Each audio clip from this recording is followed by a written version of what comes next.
오늘 말씀은 하나님이 없는 최선, 계속 비린내 난다. 자, 창세기 34장 30절, 31절 두 구절 다 같이 앞을 보고 있습니다. 시작. 야곱이 시몬과 레위에게 이르되 너희가 내게 화를 끼쳐 나로 말미암아 이 땅의 주임인 곧 가나안 족속과 브리스 족속에게 악취를 내게 하는도다. 나는 수가 적은즉 그들이 모여 나를 치고 나를 죽이리니 그러면 나와 내 집이 멸망하리라. 그들이 이르되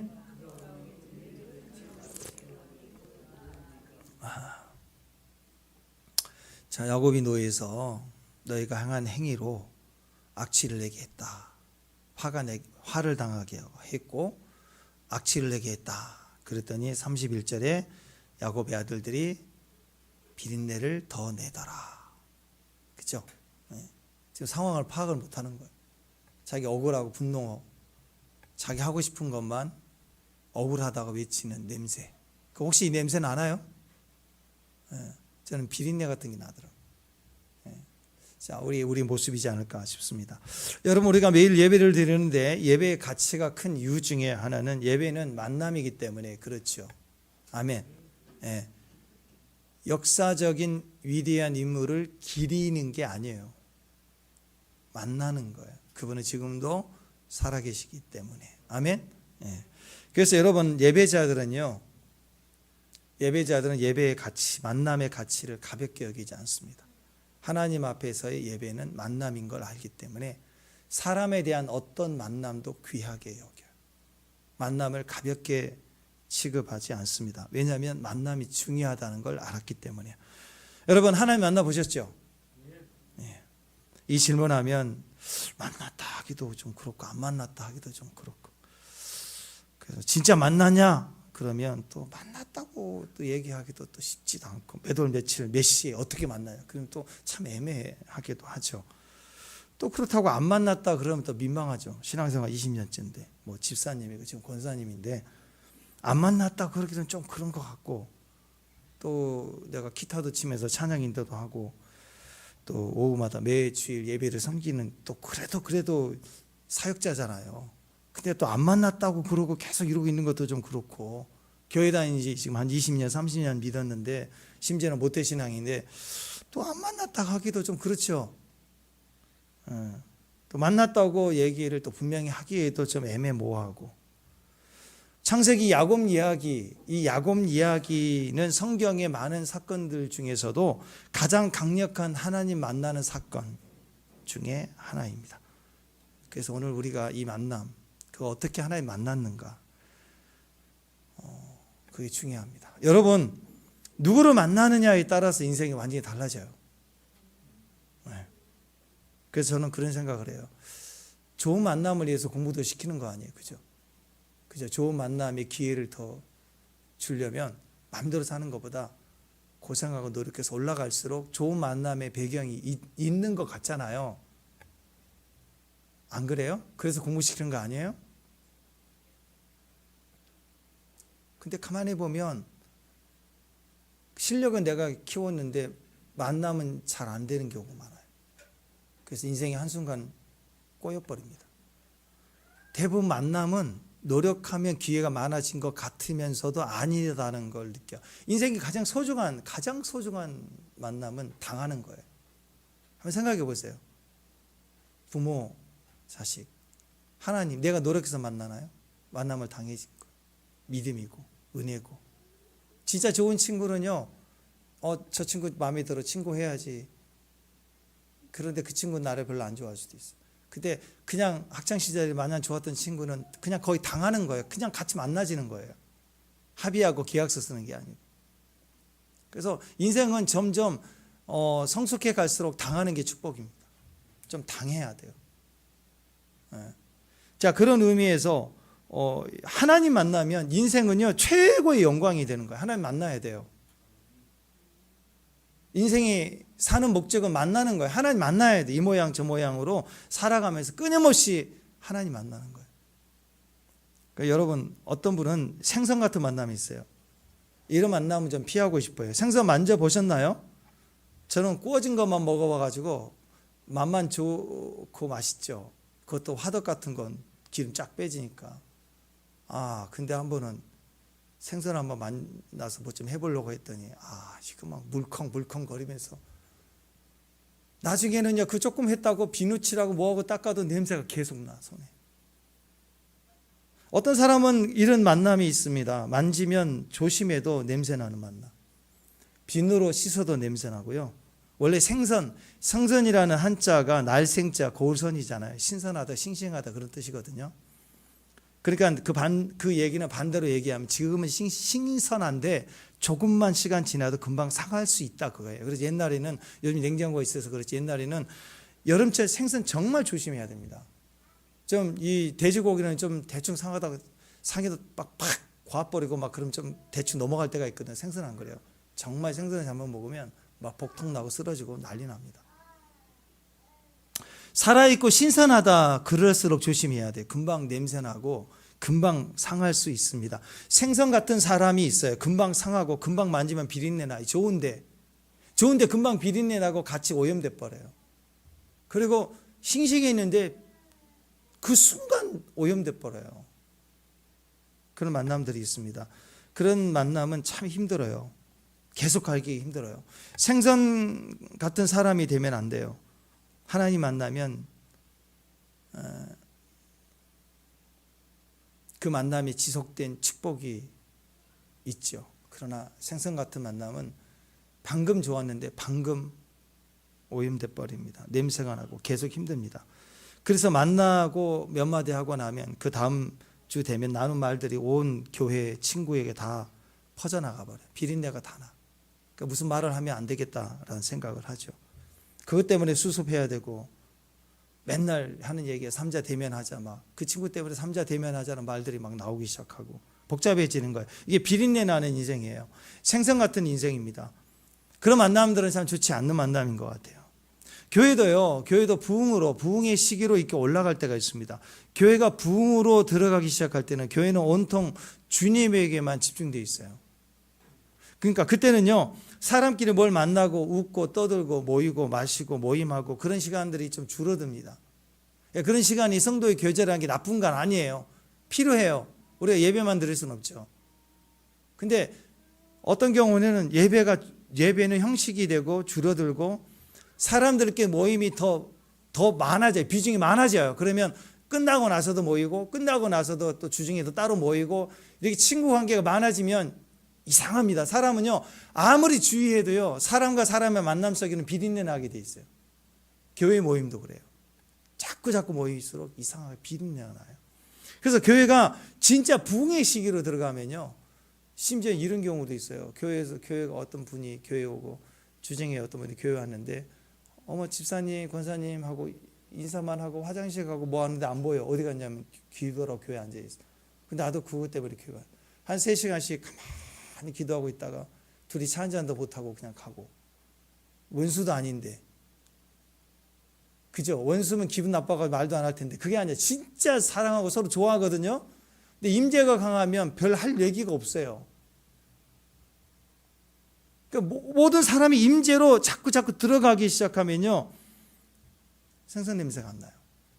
근데 임재가 약해지면 기도하러 왔다가 잘 걸렸어. 권사님 집사 하나님의 음성이라고 막 이래가지고 뭐 먹고 지져 먹고 뭐 갖고 왔다고 먹고 물론 먹는 게 나쁘다는 거 아니에요. 먹다가 2차로 가야 된다고 또 음식점 뭐 먹으러 가자 그러고 비 온 날에 부쳐 먹어야 된다고 사갖고 와서 하루 종일 교회에서 뭐 있느냐 그냥 놀다 먹다 간 거예요. 이렇게 되면 이상하게 사람은요 자신하지 마세요. 비린내 난 반드시 비린내 나거든요. 근데 임재가 강하고 임재의 기름 부음이 강하고 그러면 주님께 점점 집중하기 시작하면요 비린내가 안 납니다. 여러분 그래서 강력한 2단 대처법 중에 하나가 7시간 예배라고 제가 말씀드렸죠. 교회가요 한번 예배 드리면 7시간씩 예배 드리는 교회가 되면 뭐 24시간 그거 너무 가랭이 찢어지고 그건 안 돼요. 잘 안 돼. 세계 몇 군데 있다고 그러고 자랑하는데 안 돼. 제가 보기에는 안 돼요. 아이합도 무너지는데 뭘 하려고 그래.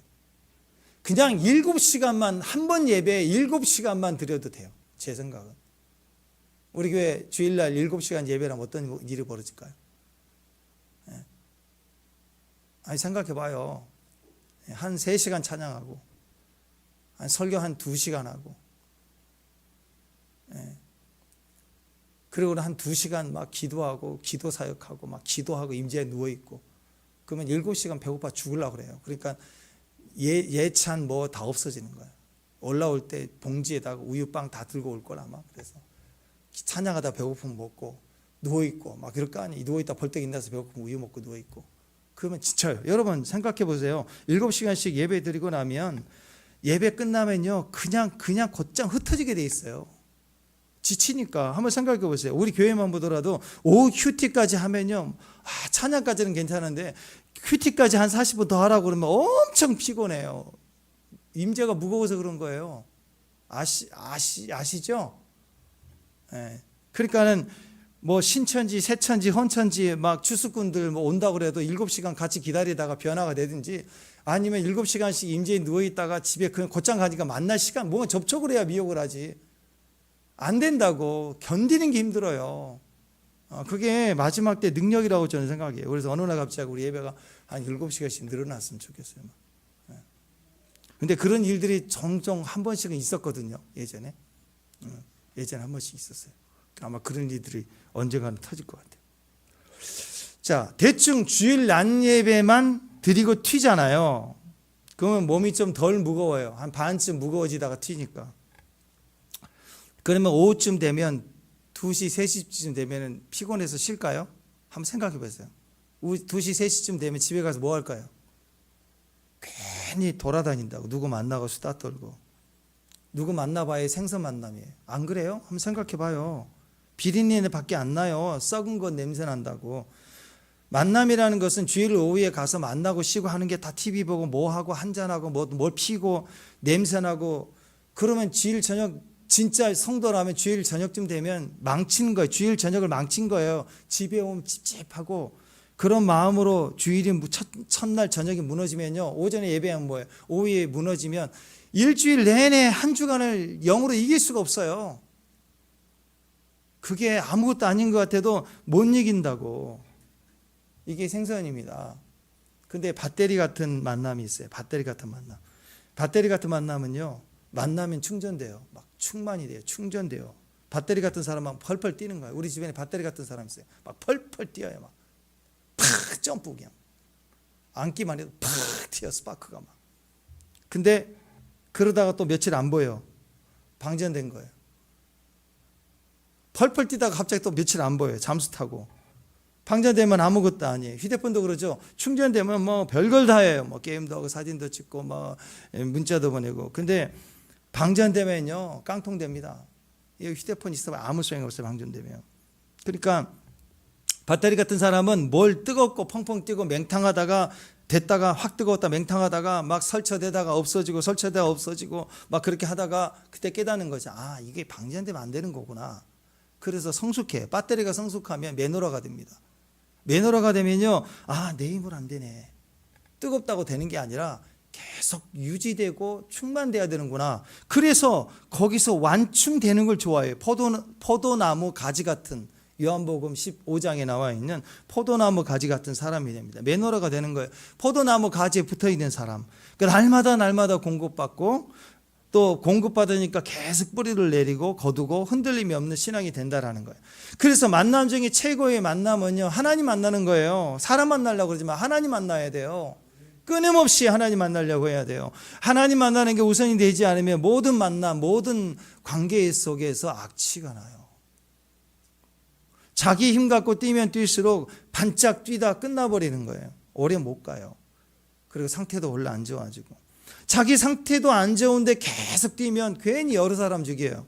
그리고 만나는 사람마다 상태가 더 안 좋아지고.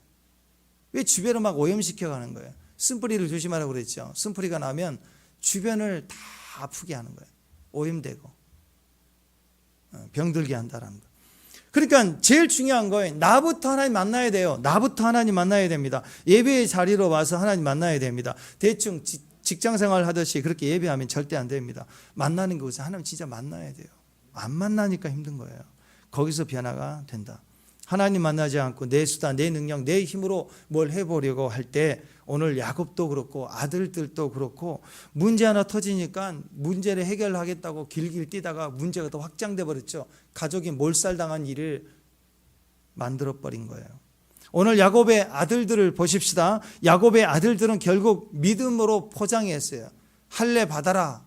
뭐 좋은 듯한 제안을 했지만 똑같습니다. 속임수가 부전자전이에요. 속임수에 무슨 DNA가 있는 것처럼 있어요. 우리 안에도 죄라는 DNA가 있어요. 태어날 때부터 인간은 그래요. 그러니까 이 집안은 기도가 없으니까 결국 맨날 속임수로 가는 거예요. 아들들도 또 속임수로 문제를 해결해 보려고 나서더라. 무엇으로 속였는가? 신앙의 이름으로. 뭐라고 그랬어요? 할례하면 결혼해도 된다. 이런 식으로 속였어요. 여러분, 형식을 종교 방식으로 해갖고 형식을 종교 방식으로 해갖고 죽이려고 하는 거였어요. 목적은 죽이려고 하는 거예요. 약탈해 버리려고 하는 거예요. 근데 겉포장은 멋지게 종교 방식을 사용합니다. 13절 한번 읽어보세요. 13절 시작.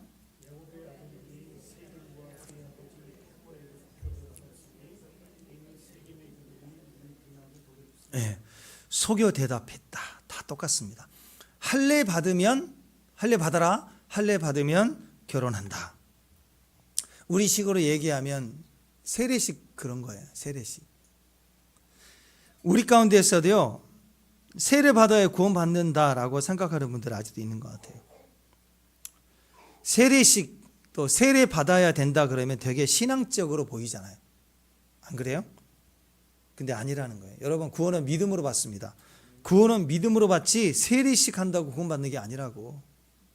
천주교에서 그거 하죠. 부모 구원 괜찮아요. 급하지 않아요. 의식 왔다 갔다 할 때 잘 알아보지 못할 때 신부님만 모셔다가 세례식 베푼 구원받았다고 해주는 거예요. 급하지 않죠. 그러니까 여러분들처럼 가족 구원을 위해서 애타지도 않아요. 그 다음에 혹시 놓쳤어. 오시는 동안에 어머니가 빨리 돌아가셨어. 어떻게 괜찮대. 아직 지옥 안 가고 중간에 연옥에 있대. 그래서 자손들이 착한 일을 많이 하면 또 승급돼서 올라갈 수 있대. 그러니까 안심해야 돼. 얼마나 좋아요. 그래서 제사도 드려도 된대. 싸울 일 없죠.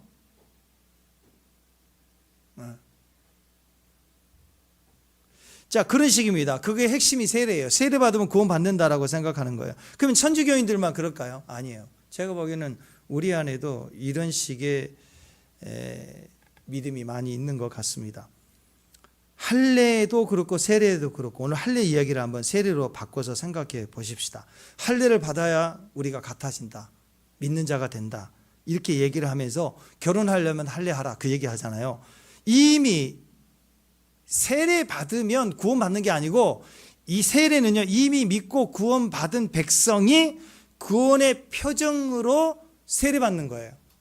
이거 굉장히 중요합니다. 결혼할 때 결혼한 서로 사랑하는 사랑의 표정으로 반지를 하는 거지, 사랑할 마음이 1도 없는데 반지만 하면 그때부터 사랑하고 결혼이야. 이게 됩니까? 아니죠. 네, 표징이에요. 표징. 세례는 표징이 있어도 되고 없어도 되고, 개척교회에서 세례를 받아도 되고 대형교회에서 줄 서서 세례 받아도 돼요. 세례는 상관없어요. 본질이 중요하죠. 본질은 믿고 예수님을 믿어야 구원을 받는다. 믿을 때 세례의 의미가 있는 거다 이 얘기입니다. 세례는 누가 받느냐? 믿는 자가 받는 거예요. 세례는 믿고 세례를 받는 거예요. 세례 받고 나서 구원받는 게 절대 아닙니다. 그래서 세례는 믿는 자에게만 세례 주는 거예요. 그러니까 세례를 받을 때 어떻게 믿습니까? 라고 확신을 받죠. 믿어요? 네, 예수님 나의 구주로 영접합니다. 물어보고 대답하고 고백하고 나서 세례식을 행하는 거잖아요. 그죠? 묻지도 않고 따지지도 않고 그냥 세례부터 주면 구원 땡. 그렇게 됩니까? 그게 아니라는 거예요. 그게 절대 아니라는 거예요. 믿는 게 확인될 때 자기 스스로 진짜 믿는다고 하는 사람들에게 세례를 주는 거잖아요. 아무에게 주는 게 아닙니다. 여러분 결혼할 때 아무하고 결혼하나요? 절대 아니잖아요. 일단 결혼하고 나면 사랑이 되나요? 절대 아닙니다. 이미 사랑을 확인하고 또 확신하고 나서 진짜 사랑하는 사람들끼리 결혼식 하는 거라고. 이게 어렵나요? 어렵지 않죠. 근데 요즘 믿는 사람들 보면은요, 자기 사익감이 왔어요. 물어봐. 상황을 보니까 어떤 남자가 예수 믿는 거 하나만 딱 빼놓고는 다 쓸만해. 쓸만하다는 말에 풀이를 해보면 돈도 많고 잘생기고 명도 짧아 보이고 뭐 이런 거예요. 딱 하나만 걸려. 뭐예요? 예수랍니다. 그러면 어떻게 해요? 빨리 결혼시키기, 놓치기 전에 빨리 결혼시키기 위해서 어떤 편법을 쓰죠? 결혼 조건, 니꼴 얄팍하죠? 당장 교회 나오고 그 다음에 세례 받고 나서 결혼 주례 받고 결혼식 하면 돼. 이게 밀어붙이는 거예요. 좀 비슷하지 않나요? 아니 표정들 왜 그래요? 한 번도 안 해본 사람들처럼. 우리는 한 번씩 이렇게 비슷하게 이렇게 갈 때가 있지 않나요? 지위를 이용하고 뭐 직분을 이용하고 난 누구다, 안 되면 또 우리 형님은 장로님이다, 뭐 이런, 내 조카가 목사입니다, 뭐 이런 얘기 하는 거 아니에요? 그 다 그 비슷한 거 아닌가요?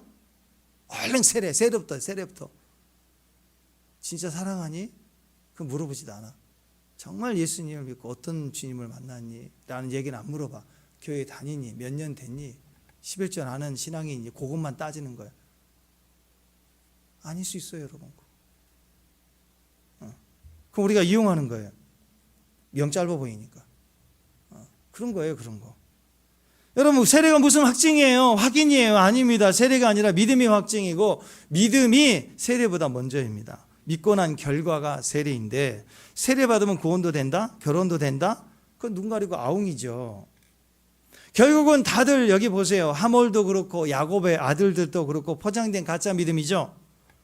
뭘로 만났어요? 예. 서로의 이익을 위해서 종교 행위를 통해서 만나재. 우리가 하나가 되재. 새 할례로 만났어요. 근데 할례를 중심으로 만나는데 서로 딜을 하는데 한쪽은 할례에서 우리가 한 다음에 저쪽 소떼 양떼 우리 거다. 그런 마음으로 할례를 하고 결혼하려고 하고, 이쪽에는 할례를 행하는 거 봐서 3일 뒤에 칼로 찔러야지. 그 얘기하고 만나고 있는 거예요. 목적이 완전히 달라. 근데 뭘로 만났어요? 종교로 만나고 있어요, 지금. 딜하고 있다고. 우리도 할례 받으면 되게 믿음 좋아 보이고, 할례 받으면 구원도 되고 결혼도 된다, 세례 받는다, 큰 교회에 소속된다, 뭐 그렇게 좀 그런 게 있다면 그게 사기꾼 아니에요? 실제로요, 교회를 소속하는 이유 중에 이 영업하신 분들은 필수적으로 작은 교회 절대 안 갑니다. 절대 안 가요. 진짜 그래요. 그 은혜 받고 충만해도 옮겨요. 뭐 때문에? 이제 먹고 살아야 되니까. 영업해야 되니까. 진짜 그래요. 목적이 주님이 절대 아닙니다. 그러니까 예배도 엉터리고 할례도 엉터리고 세례도 엉터리고 교회 다니는 것도 엉터리고. 그래서 여러분 이렇게 개척교회 다니는 거 저는 정말 좋다고 생각해요. 왜냐하면 가짜는 개척교회 정말 힘들어요. 가짜는. 대형교회는요 가짜가 편해요. 가짜들이 서로 많으니까 묻지도 않고 따지지도 않고 가만히 그렇게 다니는 게 좋아. 이익만, 것만. 오늘 20절 이하를 보십시오. 나중에 하몰과 그 아들 세겜이 자기 성으로 돌아갈 때 자기 동족들에게 하는 말을 보세요. 야곱과 야곱의 아들들에게 하는 말은 우리가 원하는 대로 다 짓게, 우리 아들이 원하니까 결혼시켜주자, 이렇게 좋은 말을 했지만 돌아가면서 지네들이 하는 얘기가 뭐예요? 야, 이거 딸 하나 데려오려고 할 때 굉장히 돈이 많이 들 줄 알았더니 뭐든지 원하면 주라 그랬더니 별로 원하지도 않네. 그 바보 같은 놈들이 돈을 달라고 하면 조금 좀 부담스러웠는데 돈 달라는 소리를 않고 그냥 할례만 받으라고 그러네. 이야, 이거 정말 웃기네. 야, 할례만 받으면 되잖아. 2, 3일 아프고 한 일주일만 쉬고 나면, 야, 저들의 소떼가 다 우리 거 아니야. 저들의 양떼가 다 내 거 아니야. 우리 거야. 신나가지고 가죠. 들어보세요. 23절 읽어보세요. 23절 시작.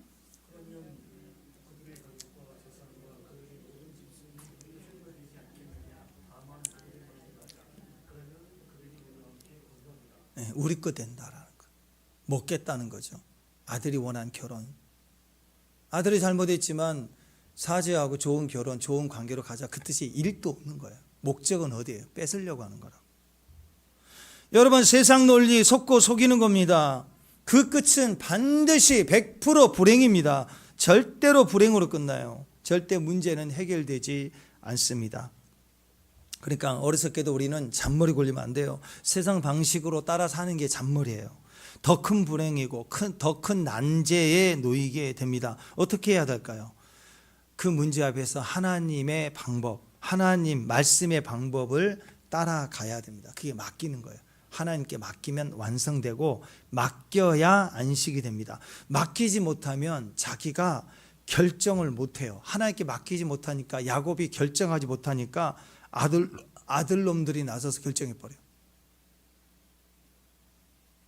여러분 혹시 여러분 재산 많으신 분도 혹시 모르겠습니다. 재산이 많으면 미리 정리해 줘야죠. 아버지가 우유부단하게 빨리 그거 결정 안 해주면 아들 중에 자식 중에 1번, 2번이 누군가가 나서서 설칩니다. 반드시 설치해요. 선빵 때려요. 시몬과 레위가 선빵 때렸어. 형 놔두고. 아버지부터 맡겨야 돼요. 제3일에 그들이 아직 아파할 때, 남자들의 이 복용수술하고 나면 3일째가 제일 아프죠. 움직이기 굉장히 힘듭니다. 그 당시에는 마취제도 없었어요. 소독제 그런 것도 없을 거 아니에요. 그러니까 엄청 힘들다고. 그러니까 그 3일째 기다렸다 3일째 칼 들고 가서 죽여버리는 거예요. 다. 잘 보세요. 그 지금 이 세겜이 했던 이 나쁜 짓이 뭐예요? 겁탈한 거잖아요. 성폭행한 거잖아요. 정말 나쁜 짓이잖아요. 근데요, 야곱의 아들들이 했던 건 어떤 거예요? 성폭행이 아니라 살인이에요. 한 성읍을 다 죽여버리는 거예요. 한 성읍의 가정을 다 파괴해버렸어요. 그리고 자녀들과 아내들을 겁탈했어요. 다 뺏어버린 거예요. 또 똑같은 짓을 해요. 더 악한 짓을 합니다. 그러니까 여러분, 세겜의 아내들, 여자들도 잡았다라고 얘기하는데 똑같은 거예요. 그러니까. 그리고 야곱의 아들들이 사용했던 무기가 뭘 무기를 사용했느냐? 할례라는 하나님의 거룩함을 상징하는 표징, 그걸 이용했어요. 하나님의 이름을 망령되이 사용했어요. 그러니까 믿는다고 하는 사람들이 더 악하더라. 불신자들도 하나님의 이름을 망령되이 사용하지 않는데 그걸 사용해요. 하나님을 이용하고 살인해서, 하나님을 이용해서 죽이고, 하나님을 이용해서 성폭행하고, 하나님을 이용해서 가정을 파괴하고, 하나님의 이름으로 정의를 실현한다 하면서 더 큰 악을 행하더라. 이게 문제예요. 자, 25절, 26절, 27절. 자, 시작. 제3일에 그들이 아직 아파할 때 칼을 가지고 가서 몰래 그 성읍으로 기습하여 그 모든 남자를 죽이고 칼로 하몰과 그의 아들 세겜을 죽이고 디나를 세겜의 집에서 데려오고, 그리고 나서 야곱의 여러 아들들, 나머지 동생들이 가가지고 그 시체 있는 성읍으로 가서 노락질하였으니 이는 그들의 누이를 더럽힌 까닭이라. 보복하고 복수했어. 더 큰 악을 저질렀다. 그러니까 여러분, 그 복수라는 거 오늘 여기서 결론을 좀 내렸으면 좋겠어요. 복수를 왜 하죠? 복수하면 내가 이전보다 더 나아질 거라고 생각해. 복수하면 더 망하고 무너질 거라고 생각하면 복수 안 할 거예요. 근데 복수하면 내가 더 낫다고 생각을 하는 거예요. 이게 인간이 속는 거예요. 누구도 그런 거 가르쳐 준 적이 없어요. 근데 내 본성은 복수를 해야 나아진다고 생각하는 거예요. 복수는 나의 힘인 줄 알아. 복수를 안 하면 나는 비굴한 자가 되는 줄 안다고. 남들에게 놀림당할 줄 안다고. 복수를 하면 최소한 나는 힘 있는 자다라고 인정받는 줄 안다고. 그리고 복수를 다 이루어야 그것이 지금 내 인생의 마침표라고 생각하는 거예요. 성공했어도, 내가 세상으로 성공을 하고 부유해졌어도 복수하지 않으면 행복하지 않다라고 생각하는 거예요. 이게 전부 다 마귀가 하는 이야기예요. 복수하면 행복해질 거다. 드디어 내 한을 풀었다. 그게 행복인 줄 아는 거예요. 우리는 행복을 잘못 배운 거예요. 누가 가르쳐주지 않은데 스스로 배운 행복이에요. 절대 행복하지 않습니다. 복수는요, 내 인생을 더 나아지게 못해요. 복수는요, 우리를 행복하게 못해요. 우리를 더 불행하게 만들고 더 문제투성이로 꼬이게 만드는 게 복수예요. 그래서 하나님은 복수에 대해서 철저히 이렇게 얘기했어요. 원수 갚지 마라. 다 내게 맡겨라. 원수 갚는 것이 누구에게 있다? 내게 있다. 원수 갚는 게 나쁜 게 아니라 원수 갚는 걸 네가 하면 더 망해. 내가 할게. 나에게 맡겨라는 거예요. 하나님께서는요, 악인을, 성경에 보면 악인은 반드시 악인의 손으로 죽여요. 하나님이 악인을 절대로 하나님의 백성이 손을 통해서 처리하게 하신 적이 없어요. 그러니까 진짜 하나님의 백성이라면 하나님 백성이 해야 될 일은 뭐냐면 원수 갚으려고 하지 말고 원수를 위해서 기도하고 축복하는 거예요. 하나님께 맡기는 거예요. 그게 하나님 백성이 해야 될 일입니다. 우리 손에 피를 절대로 묻히면 안 돼요. 우리 요한복음 할 때 했잖아요. 칼 들고 설치면, 예수님 맞겠다고 칼 들고 설치면 칼로 망한다. 주님 분명히 말씀했잖아요. 우리 손에 피 묻히면 안 돼요. 절대로 피 묻히면 안 돼요. 여러분, 소련 보십시오. 공산당들 무너지는 거 보십시오. 강대국들 그렇게 무너지는 거 보세요. 세상의 강력한 힘으로 외부의 공격으로 무너진 게 절대 아닙니다. 그러면 밑에서 또 어떤 큰 혁명이 일어나서 무너지느냐? 그것도 아니에요. 소련도 고르바초프로 중심으로 해가지고 더 해먹으려고 지들끼리 뭉쳐서 설치다가 그냥 거기서 무너진 거예요. 그걸 우리가 뭐라고 얘기하느냐? 무너질 수 없는데 무너진 거예요. 그걸 하나님이 하셨다라고 얘기합니다. 성경적으로는 하나님의 역사라고 얘기합니다. 악한 세력들은 보면은 되게 강해 보일 때가 위험해요. 지금 중국 엄청 강해 보이거든요. 그때 저거 과연 누가 손을 댈 수 있을까? 미국도 엄청 힘들어하네라고 생각하죠. 아니에요. 가장 높아져 있을 때 꼭 무너지겠구나. 우리 그걸 보는 거예요. 진짜 손대지 못할 만큼 강한 힘이야. 아이고, 웃기지도 않아요. 진짜 힘 있는 사람은 힘 있게 보이지도 않아요. 진짜 힘 있는 사람들은. 하나님 훅 불면 다 무너져요. 가장 세다고 할 때, 더 기고만장했을 때, 그때가 저거 얼마 안 남았구나. 그거 금방 무너지게 되세요. 다 그래요, 여러분. 아수르 보세요. 북이스라엘 멸망시켰던 그 아수르 무시무시했다고. 니느웨 성벽 위를 갖다가 마차가 다녔대요. 북이스라엘 멸망시켜놓고 남자들 다 죽이고 민족을 이동시키고 끌려가고 코에 고리를 끌고 걸어서 끌고 가면서 무시무시하게 포악한 민족이에요. 근데 바벨론 툭 쳐버리니까 뺏고, 바벨론 또 어마어마한 제국이죠. 메데 파사 페르시아가 툭 쳐버리니까, 교만하니까 하나님의 예레미야 이사야를 통해 예언하잖아요. 교만한 자를 치신다고. 도구를 썼더니 지 힘인 줄 알고 설치되니까 하나님이 스탑 하고 그 강대국들이 톡톡톡 무너지죠. 보면은 자기들끼리 싸우다 무너져. 교만해지면. 하나님께 맡길 때 우리가 해결되는 것이 내 힘으로 되는 게 절대 아니라는 것을 믿으시길 바랍니다. 역사는 하나님이 주관하십니다. 우리가 이걸 절대적으로 믿어야 돼요. 쓸데없이 우리 손에 피 묻으면 안 되고 우리 입에 침 튀겨가며 욕할 필요가 전혀 없어요. 맡기세요. 맡기면 하나님이 하시는 거예요. 로마서 12장 19절에서 22절까지 쭉 보십시오. 시작. 내 사랑하는 자들아, 너희가 친히 원수 갚지 말고 하나님이 진노하심에 맡기라. 기력들의 원수 갚는 것이 내게 있으니 내가 갚으리라. 주께서 말씀하시느니라. 내 원수가 줄이거든 먹이고 악에게 지지 말고 선으로 악을 이겨라. 결론입니다. 악에게 지지 말라. 선으로 악을 이겨라. 자, 왜 복수하려고 할까? 왜 복수하려고? 이 아들들이 왜 복수하려고 했을까? 다른 방법이 안 보여서 그래. 길이 안 보이는 거야. 그 상황에서 다른 방법이 없어요. 내가 더 세면 즉시 응징하지만 약해요. 거기는 성이에요. 그러니까 어떻게 속임수 쓰는 거예요. 자, 길이 안 보이니까 답이 없으니까, 그리고 아는 건 복수만이 답인 줄 알아. 그 다음 복수 다음에 뭐 할래? 없어요. 생각이 없어요. 복수만 하면 되는 줄 알아.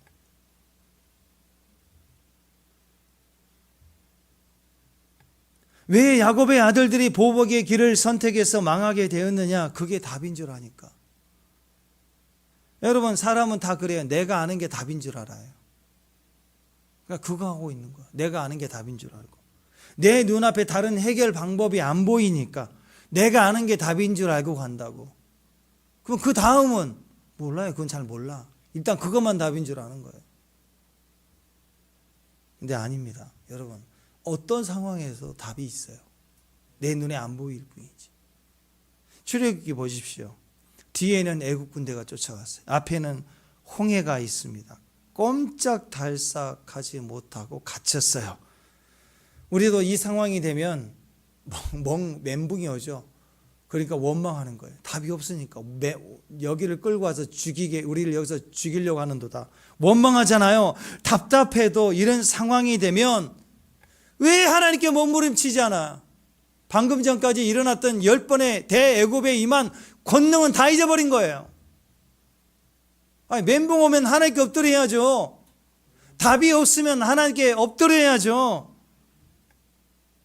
하나님의 길은 반드시 있거든요. 사람 눈에 안 보일 뿐이지 제3의 길이 있어요. 원래 있었던 거예요. 홍해 밑바닥으로 가는 길. 그게 홍해가 덮어져 있으니까 몰랐던 거예요. 안 보였던 거예요. 그런데 그런 것들은 우리에게 갖다 주고 우리 눈앞에 있는데도 신뢰하지 않고 원망하니까, 기도를 안 하니까 그게 우리에게 기회가 되지 못하는 거예요. 없어져 버리는 거예요. 여러분, 하나님이 없는 최선은요, 최선이 아니에요. 기도가 없는 최선은 답이 절대 아닙니다. 오늘 야곱은 악취를 내게 했다 그랬죠. 악취를 내게 했다. 생선 비린내만 나더라. 하나님 없는 최선을 선택해서 보복해 버리는, 하나님 없이 지 마음대로 설쳐대며 해결이라고 뛰어다니는 거, 비린내만 나는 거예요. 하나님은 항상 있어야 됩니다. 하나님 없는 최선은 계속 비린내만 나요. 열심히 산다고 땀 흘린다고 되는 게 아니라고. 지금도 보면 하나님 없이 열심히 사는 사람들 보면 끝이 그냥 보인다고, 삽질이라고, 냄새난다고. 솔로몬이 그랬죠. 솔로몬의 시작이 얼마나 아름답고 영광스러웠습니까? 성전 완공했을 때 강력했잖아요. 근데 한 20년 지났어요. 한 20년 지나니까 열방에서 전쟁이 없어요. 솔로몬의 위대함과 강력함을 알고 조공을 바치고 정략 결혼해갖고 나라가 평안해지며 모든 것을 정복한 나라가 된 것처럼 보였어요. 한 20년 지나니까 그때부터 뭐예요? 죽어라고 건물만 짓네. 아니 뭐 이 친구는 무슨 토목 건축업자인지 왕인데 맨날 집만 지어요. 그 나라만 건설하고. 그 나중에 보니까 그 노역이 지친 백성들이 분노가 일어나죠. 민심이 떠나죠. 신뢰와 지지를 잃고 반감이 생기고 응어리가 져 있어요. 그러니까 죽자마자 나라 갈라지죠.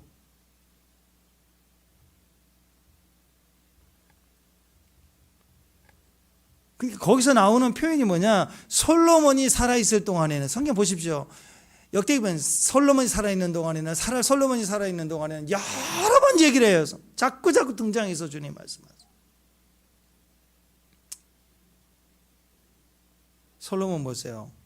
자기도 이게 헛된 것인 줄 알았던지 이게 전부가 아니다, 헛되고 헛되도다 하고 전도서 쓰잖아요. 그러니까 여러분 그때 지었던 시편도 뭐 시편 127편 뭐 이런 것도 다 솔로몬 지은 거예요. 여호와께서 집을 세우지 아니하시면 세우는 자의 수가 헛되다. 하나님께서 하라고 하지 않는 걸 내가 열심히 집 지어봤다 이거예요. 집 엄청나게 지었어요, 집을. 근데 헛되다다.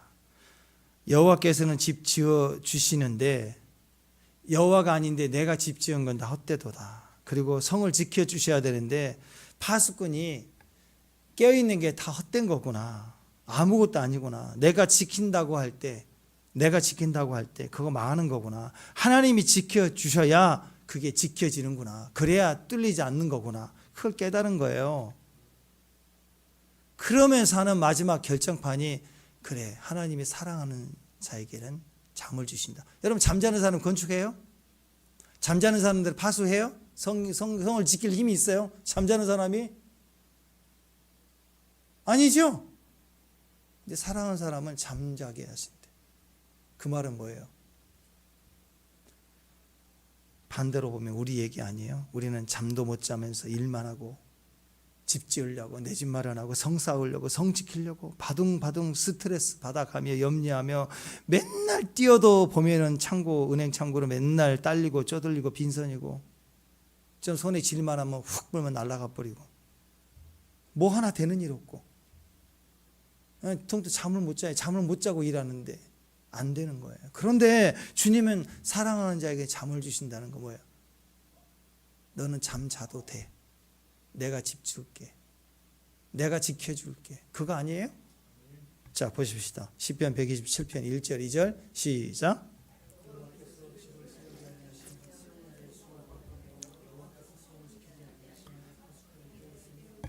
너희가 일찍 일어나고 늦게 누우며 수고의 떡을 먹음이 헛되도다. 그러므로 여호와께서 그 사랑하는 자에게 잠을 주신다. 하나님 없이 노력해봐라. 되는 일이 있을까? 없다. 집도 못 세우고 성도 못 세우고 아침부터 저녁까지 수고의 떡을 먹어봐야 불면증 걸리고 잠도 못 자고 몸 상하고 인생도 안 되더라. 그러니까 뒤집어야죠. 하나의 딱 하나 조건, 하나님께 맡기면, 하나님의 사랑을 입으면 그 인생이 어떻게 돼요? 하나님의 사랑을 입기 때문에 잠잘 것 다 자면서 집도 생기고 성도 지켜지고 수고의 열매도 수고하지 않은데 주고 계속 잠도 잘 자더라. 잠도 잘 자더라. 누구 보면 알아요? 우리 수아나 예린이 보면 딱 나오잖아요. 그죠? 사랑을 입으면 얘가 뭐 집 지우고 먹을 거 뭐 고민하고 그래요? 아니죠. 아기 잘도 잔다. 하나님의 사랑을 입으면 고요한 밤, 거룩한 밤 된다는 거예요. 할렐루야. 밤장수가 고요한 밤, 거룩한 밤, 맛있는 밤, 10,000원 써있다. 여러분, 예, 아기 잘도 잔다. 행복하지 않나요? 우리 예린이 막 떠들다가 잘 때 보면 막 기쁘잖아요. 귀엽죠? 우리가 그래요. 임재 안에 누워있으면 주님 보실 때 잠도 잘 잔다. 아기 잘도 잔다. 그러면 어떤 마음이 들까? 부모는 그래, 내가 지켜줄게. 내가 공급해줄게. 내가 보호해줄게. 그런 마음 들지 않아요? 하나님이 그래요. 하나님이. 우리 서아가 막 성숙해갖고 막 울고불고 그래서 이제 말하잖아요. 서아 왜 그래? 왜 그래? 엄마, 제가 나가서 돈을 벌어서 엄마를 편하게 해드릴게요. 지금 나가겠대. 아들아, 그게 아니야. 그랬더니 아니에요. 지금 내가 깨달았대. 부모님 은혜를 갚아야 된다고 지금 일하러 가겠대. 아니죠?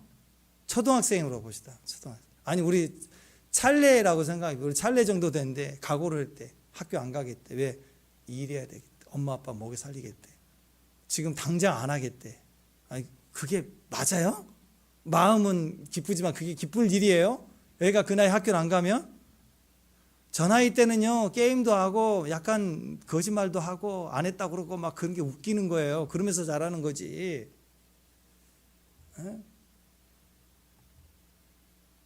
김낙현 집사 옆에서 보면 참 웃겨 죽겠어. 사랑하는 아들이 자기가 말을 안 듣고 지금 게임을 더 했다고 옆에서 막 울라고 그래. 뭘 그게 울 일이야. 우리는 어렸을 때 더 있는데 다 그러고 살았는데, 그리고 그때 지나면 다 정상 돌아와가지고 우리보다 더 열심히 사는데 애들이 한 번씩 다 그러고 사는 거예요. 애들이 안 그래요? 지금은요 잘 먹고 잘 살고 꼬박꼬박 집 들어와 있고 누워 있고 잠자는 거 봐요. 얼마나 이쁜지. 우리 찰레가 키가 많이 컸어. 이만큼 컸어. 제 생각에는 찰레가 자고 있는 걸 보면 귀여울 것 같아. 그렇지 않아요? 자녀는 자는 건 봐도 아기 잘. 그런 부모는 내가 더 잘 지켜줄게. 내가 보호해줄게. 내가 힘이 돼줄 거야. 하나님이 지금 그러신다고요. 내가 칼 들고 설치고 뛸 게 아니라고. 이래도 여러분 하나님 없이 계속 뛰고 싶어요? 네? 하나님이 있다라는 말은요 문제 생기면 엎드리고 몸부림칠 줄 안다라는 말입니다. 근데 이 아들들은 하나님 앞에 몸부림치는 게 없어요. 하나님 없는 최선만 추구해요. 그러니까 당장은 이겨먹었어요. 비린내가 너무 나는 거예요. 피비린내가. 그 다음은 온 열방에 이 소식이 전해서 우리가 몰살당한다는 위기를 당하게 되니까 도망가는 거죠. 이제 기가 막힌 일이 있어요. 여러분 답이 어디에 있습니까? 답은 예수님께 있습니다. 그래서 예수님께 나아가는 게 필요해요. 여러분 항상 문제다 싶으면 당장 엎드리십시오. 내 머릿속에 있는 답, 그게 답이 아니에요. 예수님이 답이 정답이에요. 아무리 눈 씻고 봐도 내 머릿속에 답으로는 길이 보이지 않는다 그러면 끝이 아니라고. 내 머릿속에 답이 보이지 않아도 기도해 보세요. 거기에는 답이 보여져요. 답이 만나지게 돼 있어요. 그 다음부터는 기도하지 않으니까 내 머릿속에 답이 없으니까 끝인 줄 알았는데 절대로 끝이 아니에요. 예수님이 길이라고 하잖아요. 길은 반드시 있습니다.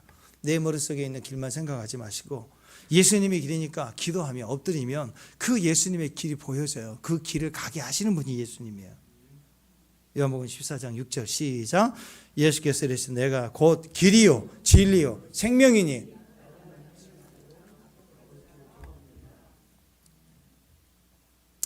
대한항공 기내식 사업부에 근무했던 최혁진 성도님의 간증인데, 이분의 비전은 직장 선교사 그렇게 생각을 한 것 같아요.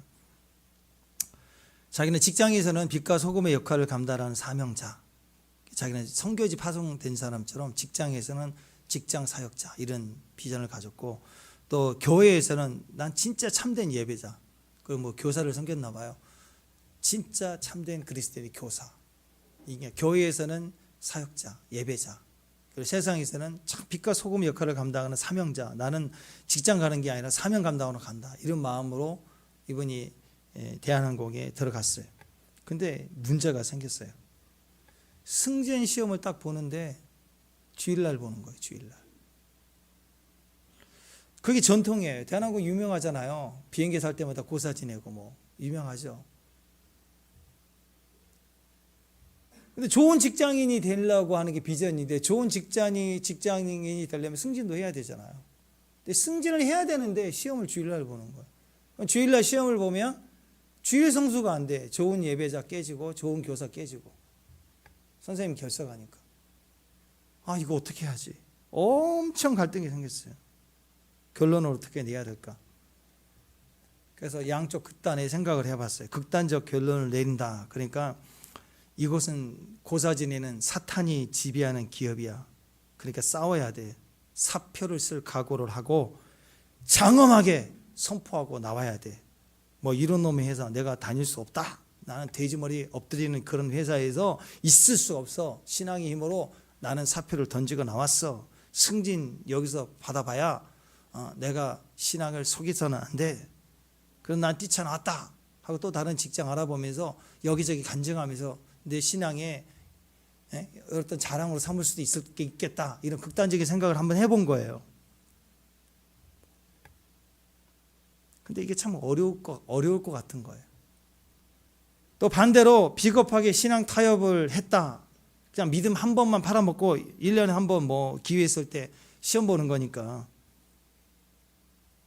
근데 그런데 생각해보니까 앞으로 계속 질질 끌려갈 것 같은 그런 느낌이 드는 거예요. 마음이 뭔가 찝찝한 거예요. 그리고 한 번 좋은 예배자, 교사의 실패가 올 것 같으니까 막 너무 고통스러운 거예요. 둘 중에 뭐가 맞죠? 그래서 우리는 보통 이렇게 이 두 가지만 생각한다고. 우리 눈에는 보통 내 머릿속에 해답은 둘 중에 하나예요. 둘 중에 하나. 이거냐 저거냐 이거냐 저거냐. 신앙도 없으면 고민 안 해요. 절대 고민 안 합니다. 이게 심각하게 신앙이 자라갈수록 진짜 사역자라고 생각하면 진짜 생각이 나요. 이러지도 저러지도 못해요. 그래서 이분은요 엄청 매달렸대요. 지금 제가 이 얘기하니까 좀 불편함이 같이 표면으로 이렇게 뭐가 이렇게 올라오는 사람이 혹시 있을까요? 근데 어떤 분은요 이런 갈등을 한 번도 해본 적이 없는 사람이 있어요. 어떤 분은 이게 갈등한 게 너무 힘드니까 아예 덮어버렸어. 그냥 모른 척해. 근데 좀 지나면 올라오거든요. 스물스물. 죽느냐 사느냐. 아니 이거야. 이쪽이 죽는 거냐 이게 사는 거냐. 막 이래가지고 막 이제 올라와. 어느 때는 막 올라온다고. 진짜 그래요. 뭐가 맞지요? 우리는 보통 이렇게 둘 중에 하나만 생각할 때가 와요. 근데 왜 고통스러울까요? 왜? 답을 못 찾아서요? 저는 아닙니다. 왜 고통스러웠냐면요, 이렇게 두 가지가 올라올 때 기도 안 해서 고통스러운 거예요. 이분은 기도했어요. 이분 간증을 보니까 엄청 기도했어요. 답답하지만 기도해. 답답하지만 또 기도해. 뭐가 답입니까? 하늘에서 이렇게 A다 B다 이렇게 오는 게 아니고 막 날짜는 다가오는데 막 고통스러운 거예요. 엄청 기도했어요. 엄청 기도해요.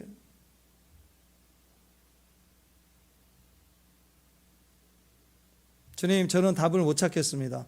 이 두 가지를 놓고 어떻게 결정을 해야 되겠습니까? 간절히. 만약에 응답이 전자라고 하면 사표를 쓸 각오를 해야 되고, 그러면 먹고 살 걱정해야 되겠죠. 만약에 응답이 후자라면 당장 먹고 살 걱정은 덜 하겠지만 교회 올 때마다 평생 찝찝할 거 아니에요. 승진 때가 올 때마다 힘들 거 아니에요. 그래서 매달렸대요. 저는 이분의 간증을 보면서 이분이 얼마나 절실했을까, 얼마나 힘들었을까 느껴져요. 근데 하나님 너무 간단하게 응답하셨어요. 답을 못 찾았어요. 그러다 자기도 모르게 그냥 툭 얘기가 나왔대요. 나는 이렇게 하겠다, 저렇게 하게 행동하지 않고 그냥 가가지고 툭 얘기를 했대요. 시험 토요일날 보면 안 돼요? 그랬더니 갑자기 왜? 아니 저는 교회 다니는데 뭐 다른 분들도 있을 거 아니에요. 그랬더니 갑자기 그래? 그럼 그렇게 해. 그래서 바뀌었대요. 나는 중내 산에 뭐 퇴사하느냐, 뭐 신앙의 결단이냐, 뭐 불속에 들어가는 순교 정신이냐 난리를 치고 기도했는데 그게 아니고 그냥 툭 얘기했더니 공식적인 무슨 뭐 피켓 들고 그런 게 아니고 툭 얘기를 한번 했더니 그래? 괜찮네 하지 뭐 이렇게 따는 거예요. 어려워요 이게. 그러니까 A냐 B냐 답을 들을 때까지 몸부림치지 말고 제일 중요한 건 몰라도 되니까 기도하라고. 기도하라는 게 중요한 거예요. 예전에 제가 청년 때 막 결혼했을 때 한학으로 비서실에 근무했던 자매님이 있었어요. 양육을 했었는데 여름에 단기 선교를 가자고 자기 너무 가고 싶은 거예요. 가고 싶은데 회사가 지금까지 다니면서 한 번도 하루 한 번 쉬어준 적이 있는데 이틀을 쉬어준 적이 없대.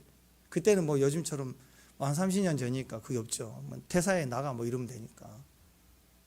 그 강팍하게 돌아가는 비서실에 거기서 말도 못 꺼내는 그런 상황인데 안 된다는 거예요. 절대 퇴사를 하는 방법밖에 없대 자기는.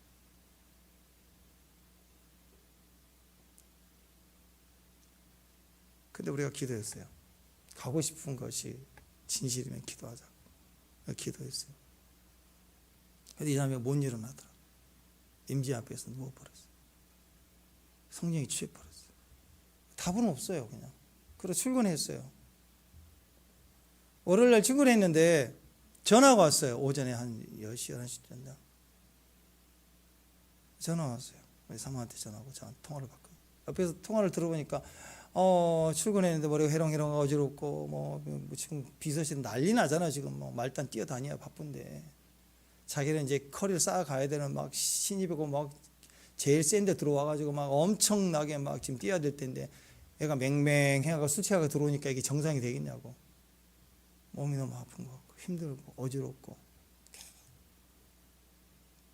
근데 이게 아픈 게 아닌 것 같아 자기 안에.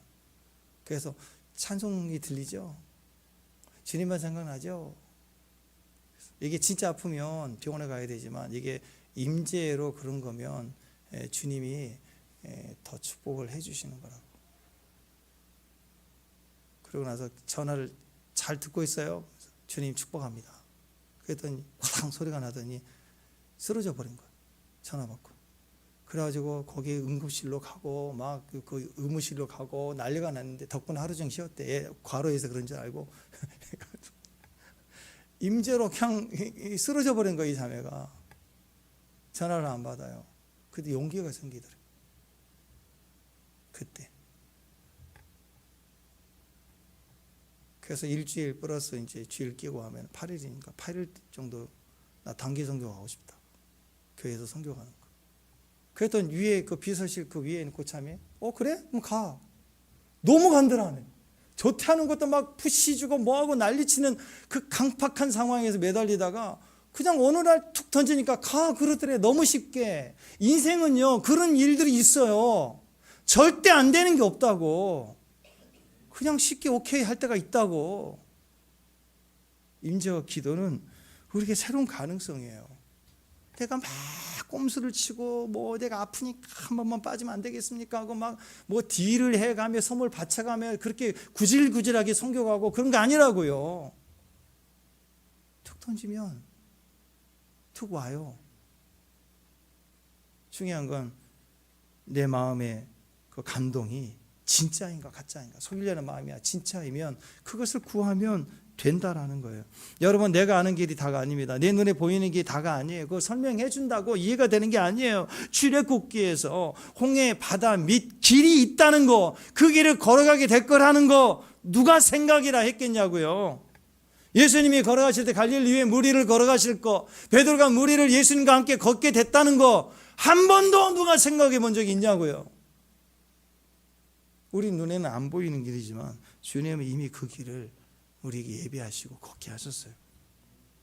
그러니까 내 생각으로 예단하지 마십시오. 세상 기준 가지고 이건 안 되라고 절대 말하지 마세요.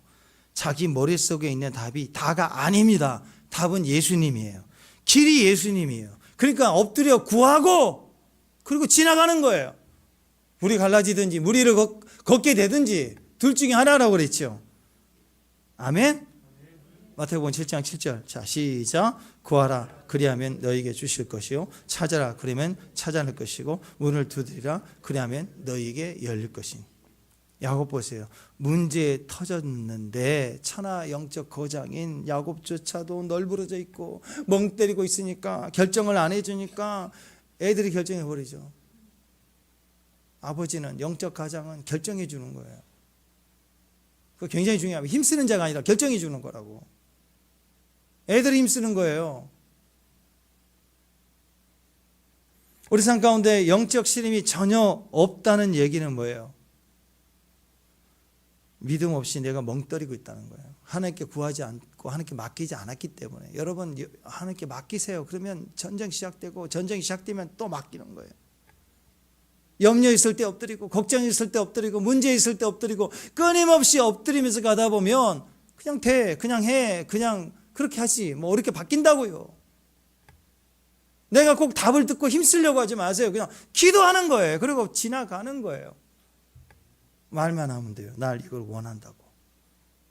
사랑하는 여러분, 우리가 할 일은요 믿는 거예요.